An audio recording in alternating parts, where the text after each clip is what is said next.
Negosyanteng biktima nga nakalas sa pagpamanhig sa milabayng Biyernes, posibleng dili mao'y target sa pagpamusil.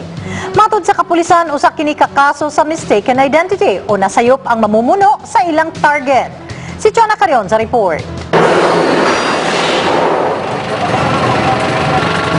Mistaken identity ug sa negosyo ang mga anggulo karon gisunod sa Mandawi City Police Office sa pag-ambush patay kay Iris Hugo, 37 anyos, tag-iya sa usa ka furniture shop. Si Hugo lumad gyud tagalungsod sa Argao ug kasamtangang nagpuyo sa barangay Upaw, Dakbayn sa Mandawi, luwan sa Hyundai Starex van kauban ang live-in partner niini nga si Crisostomo Alcala, iyang secretary nga si Irene Caniedo ug electrician nga si Rodri Lavo dihang nahitabo ang pag-ambush. Duha ka mga lalaki nga luwan sa motorsiklo ang miduol kanila og dayong pusil diha sa barangay Luok, Dakbayan sa Mandawi. Daling gidala si Hugo sa tambalanan apan gideklarar kini nga dead on arrival.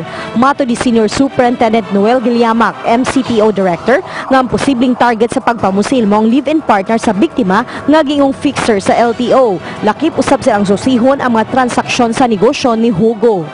Sa pagkakaroon ang ato mga investigators na may mga nakuha ng mga informations bahin sa katong ato ang biktima, and so far na-deduce na mo into possible motives ang iyahang posible mistaken identity ng supposed target is si Alcala, and secondly is about nga business transaction.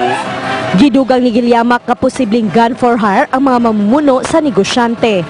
Well, the way it was done, we can consider nga professional ang mga nag-involve ani, no?